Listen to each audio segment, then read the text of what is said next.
But that day, he paused.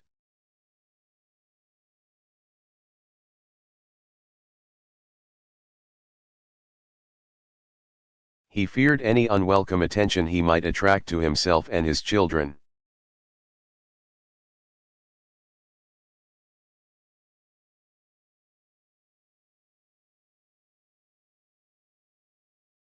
And his 7-year-old daughter asked him, "What are you doing, Dad? Isn't it time to pray?" And he thought of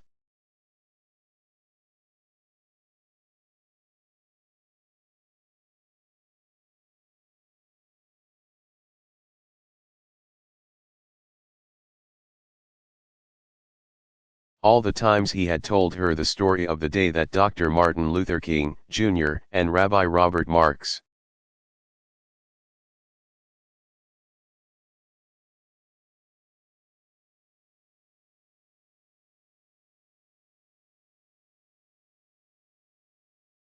and 700 other people marched to that very same park, enduring hatred and bigotry, dodging rocks and bottles, and hateful words.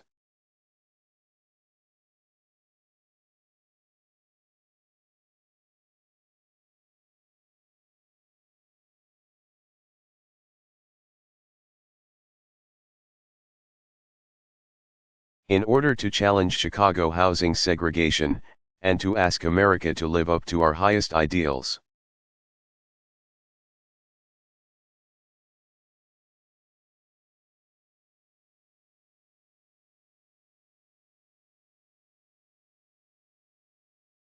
And so, at that moment, drawing from the courage of men of different religions,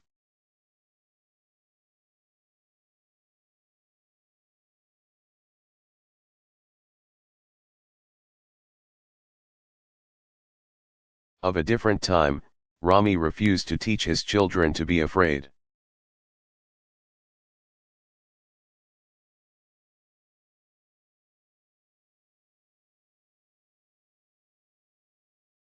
Instead, he taught them to be a part of that legacy of faith and good conscience.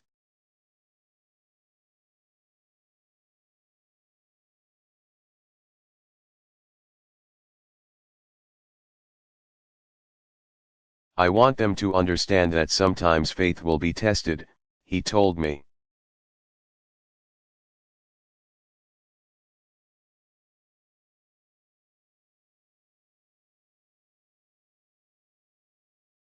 And that we will be asked to show immense courage, like others have before us.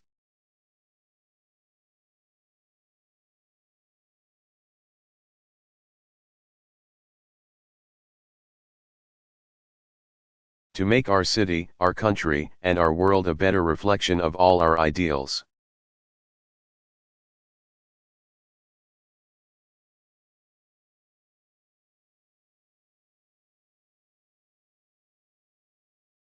And he put down his rug and he prayed.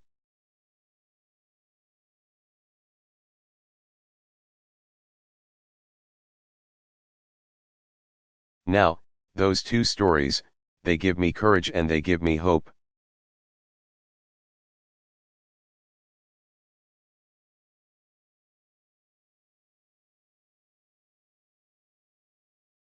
And they instruct me in my own Christian faith.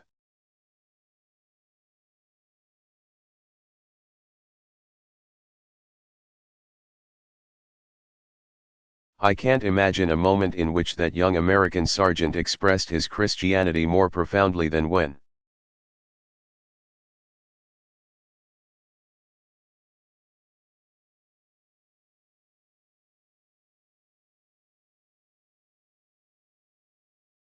Confronted by his own death, he said, "We are all Jews."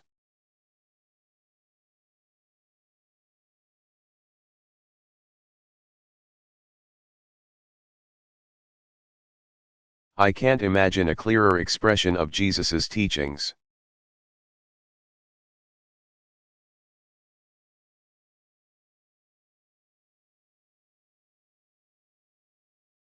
I can't imagine a better expression of the peaceful spirit of Islam than when a Muslim father, filled with fear,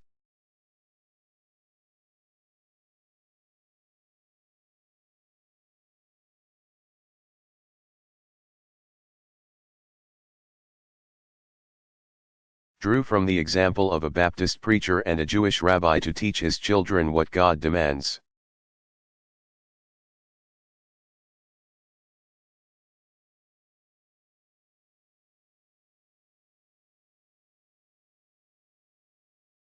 For God has not given us a spirit of fear, but of power and of love and of a sound mind.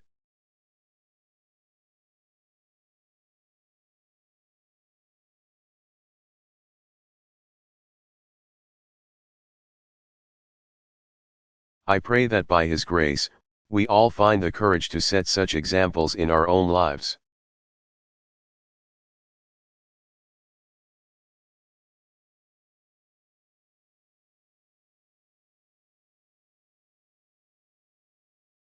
Not just during this wonderful gathering and fellowship, not just in the public piety that we profess.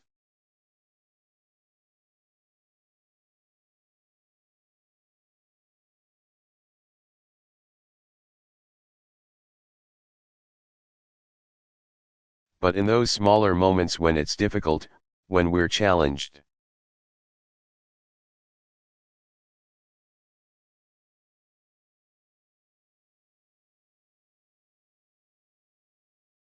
When we're angry, when we're confronted with someone who doesn't agree with us, when no one is.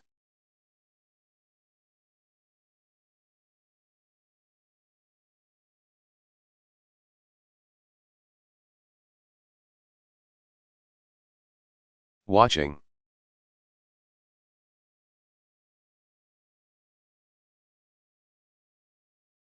I pray, as Roma so beautifully said, that our differences ultimately are bridged.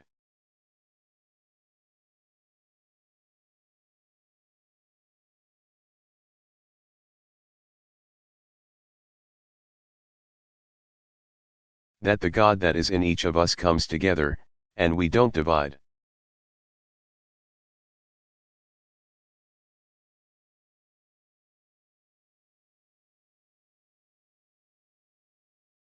I pray that our leaders will always act with humility and generosity.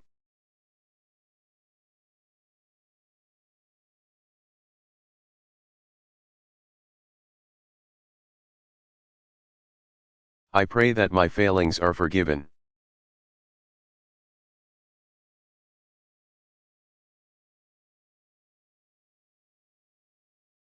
I pray that we will uphold our obligation to be good stewards of God's creation.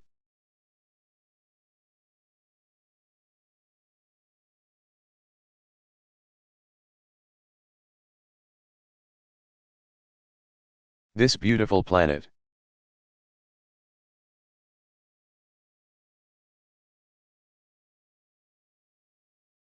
I pray that we will see every single child as our own, each worthy of our love and of our compassion.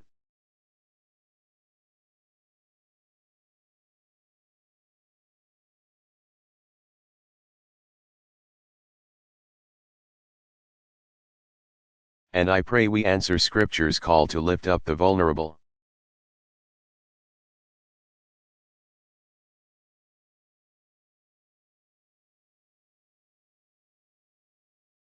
And to stand up for justice, and ensure that every human being lives in dignity.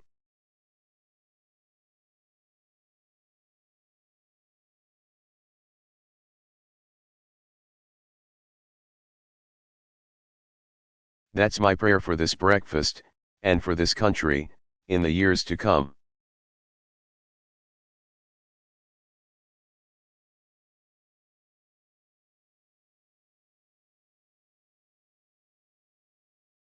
May God bless you, and may He continue to bless this country that we love.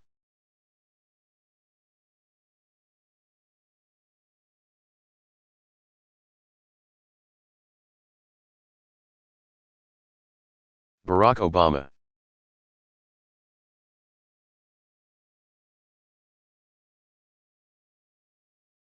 Community Forum Address on Prescription Drug Abuse.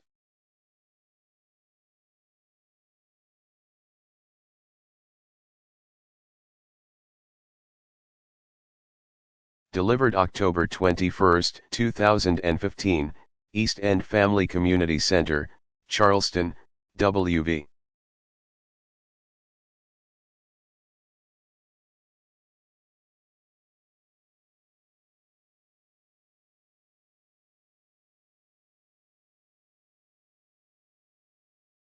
Thank you, everybody.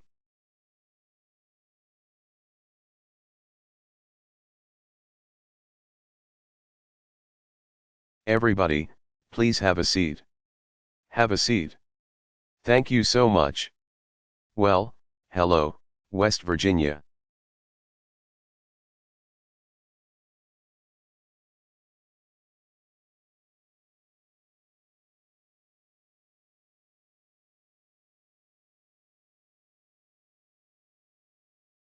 I want to begin by thanking Jordan for sharing his extraordinary story with us.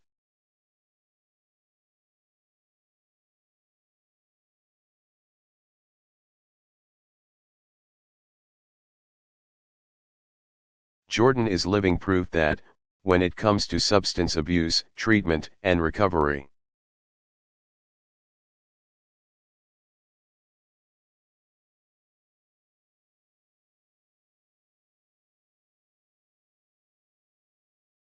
those things are possible if we work together and if we care about each other.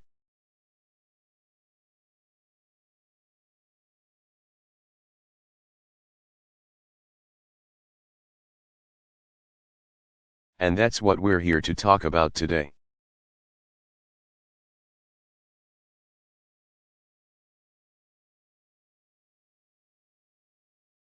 We've got some outstanding leaders who care deeply about this issue.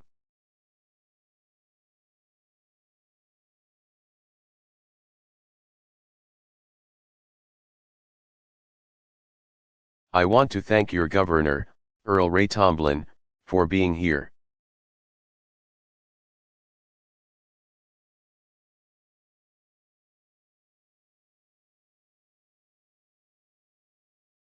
Your two fine senators Joe Manchin and Shelley Moore Capito.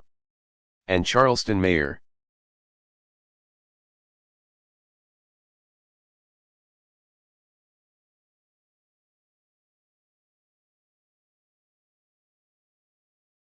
Danny Jones. We've also got some outstanding members of my administration who are here first and foremost.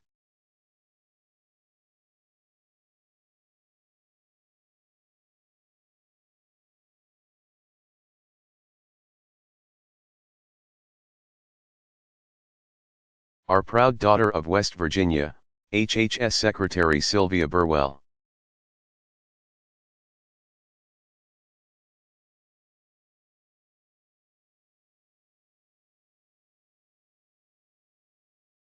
We have the Director of National Drug Control Policy, Michael Botticelli. And we have the head of the Drug Enforcement Administration.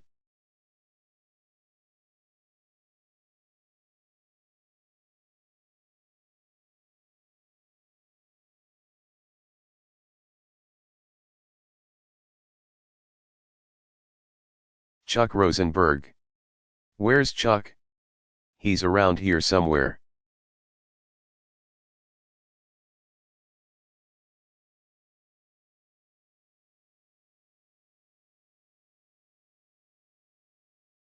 And what I want to do is to have a conversation with the panelists here today.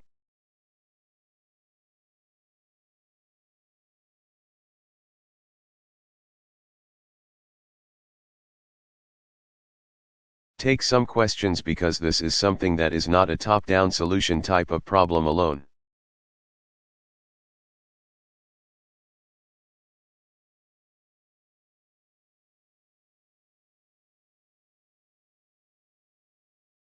This is going to have to be everybody working together.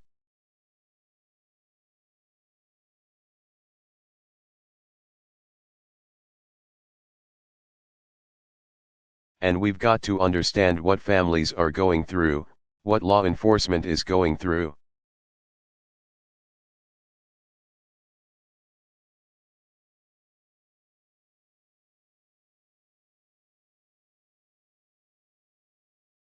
What our health systems are going through in order for us to wrap our arms around this problem.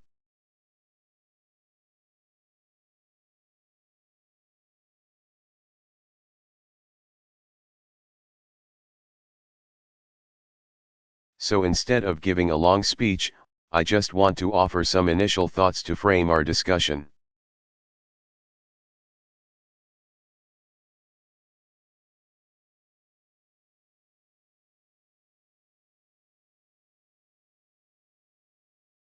When I came into office, I started studying this issue, what's called opioids.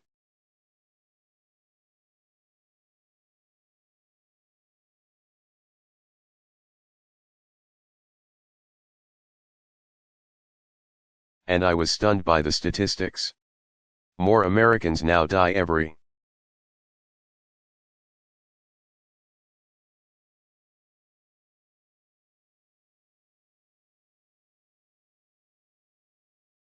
year from drug overdoses than they do from motor vehicle crashes.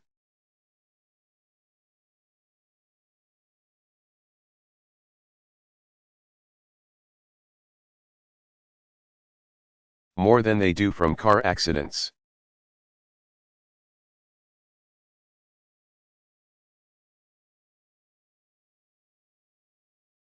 The majority of those overdoses involve legal prescription drugs.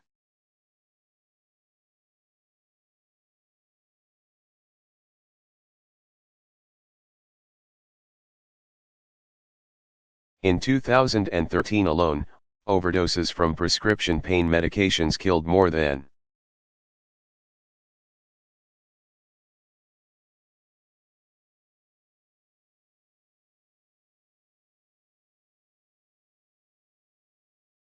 16,000 Americans.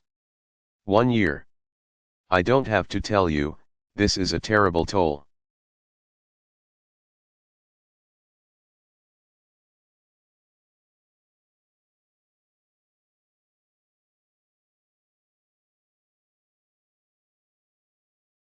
The numbers are big, but behind those numbers are incredible pain for families.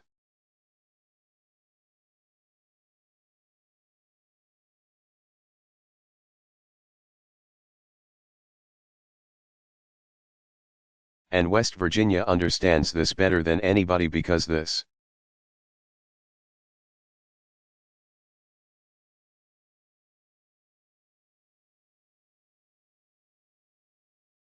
state is home to the highest rate of overdose deaths in the nation.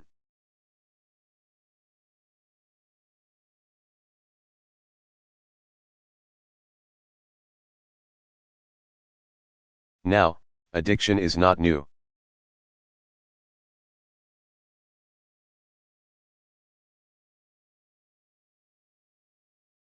But since 1999, sales of powerful prescription pain medications have skyrocketed by 300%.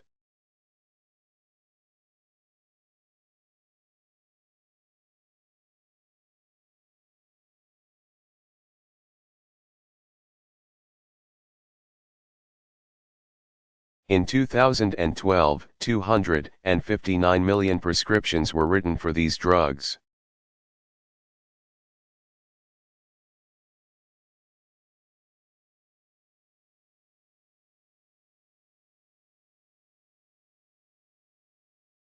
Which is more than enough to give every American adult their own bottle of pills.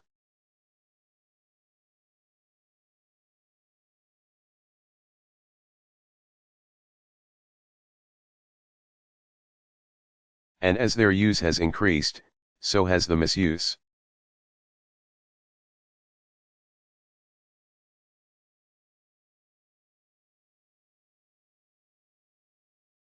Some folks are prescribed these medications for good reason, but they become addicted because they're so powerful.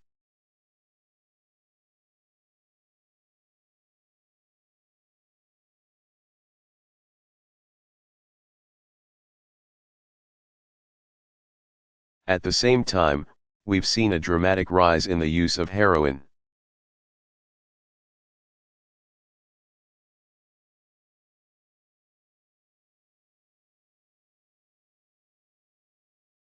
Which belongs to the same class of drugs as painkillers, this class of drugs known as opioids.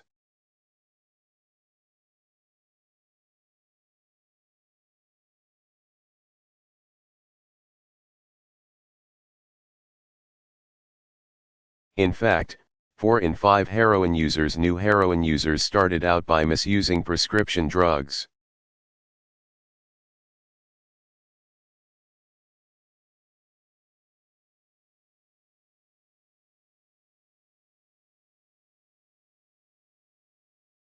Then they switched to heroin.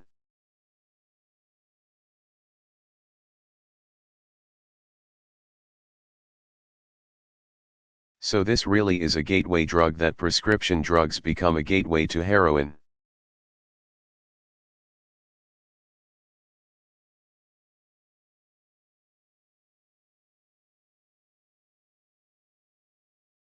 As a consequence, between 2002 and 2013, the number of heroin-related deaths in America nearly quadrupled.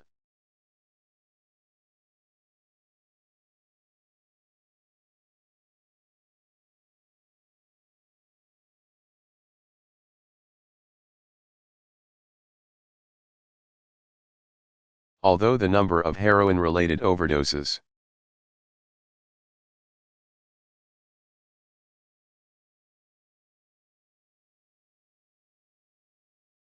is still far exceeded by the number of legal prescription drug overdoses.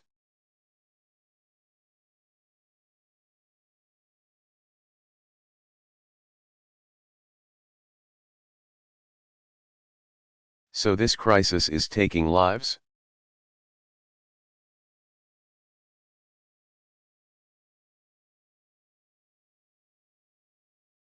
It's destroying families. It's shattering communities all across the country.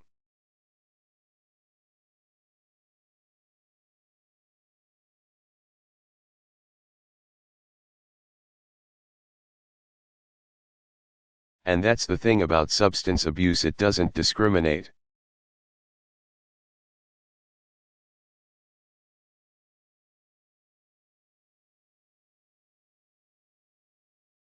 It touches everybody from celebrities to college students, to soccer moms, to inner city kids.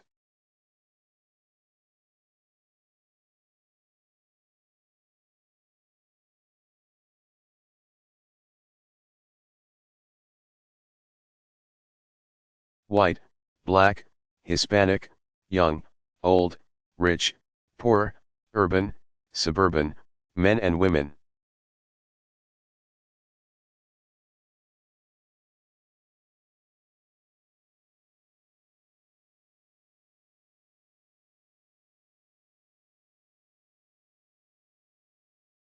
It can happen to a coal miner, it can happen to a construction worker.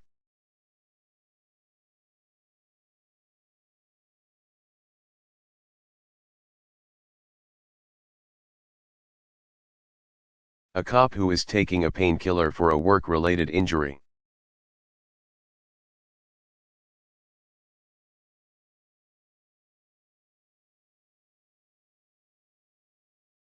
It could happen to the doctor who writes him the prescription.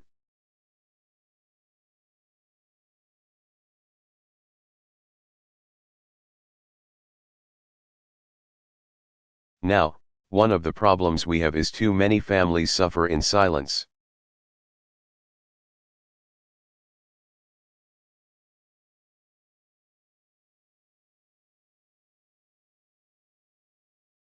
Feeling like they were the only ones struggling to help a loved one.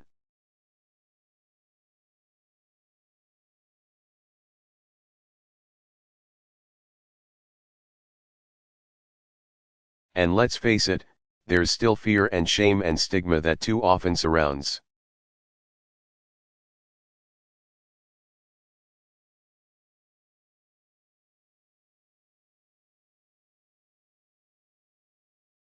Substance abuse and often prevents people from seeking the help that they deserve.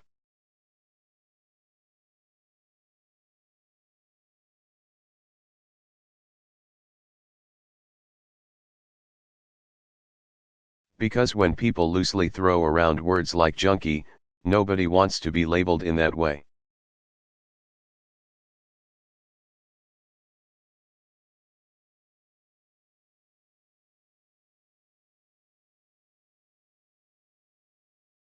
And part of our goal here, I think, today is to replace those words with words like father.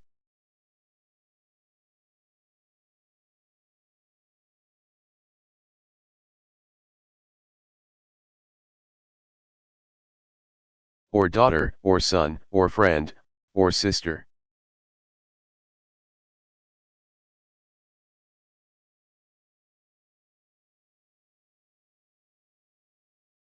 Because then you understand there is a human element behind this.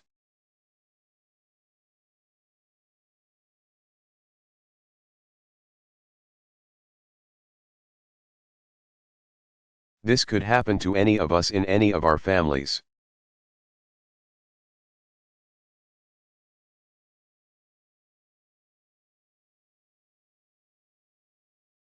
What if we replaced a word like junkie with recovery coaches and specialists like Jordan?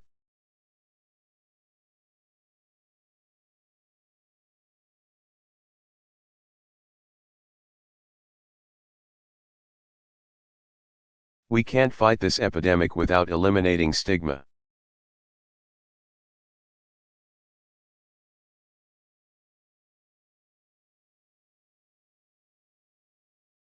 That's one of the reasons why I'm so proud of Michael, who's the first person in the job of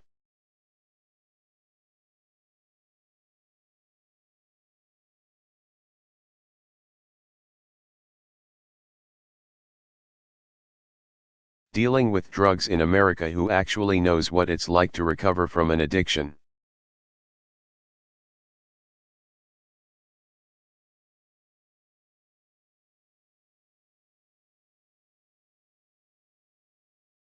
He shares his own story as a way to encourage others to get the help that they need before it's too late.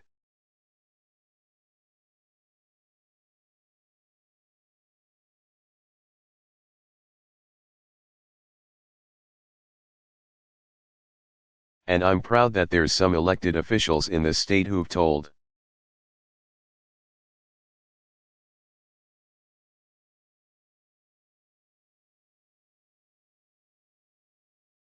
their stories about what happened in their family and to themselves in order.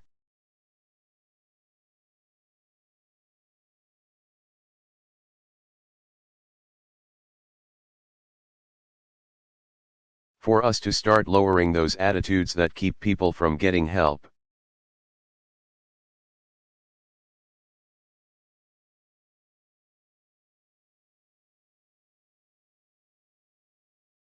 So I've made this a priority for my administration.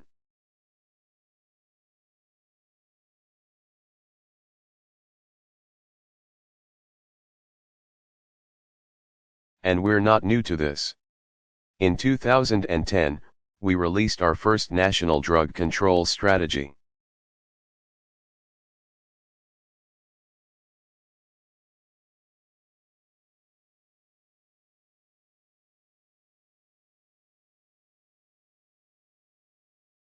We followed that up in 2011 with a prescription drug abuse prevention plan.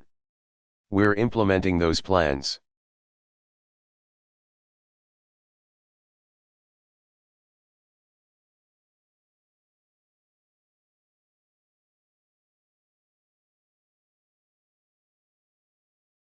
We're partnering with communities to prevent drug use, reduce overdose deaths, help people get treatment.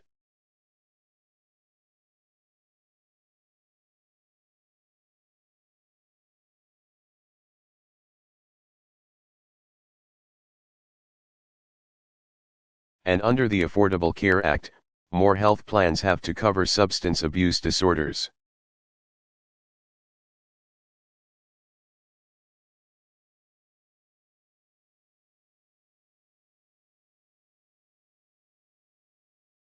The budget that I sent Congress would invest in things like state overdose prevention programs.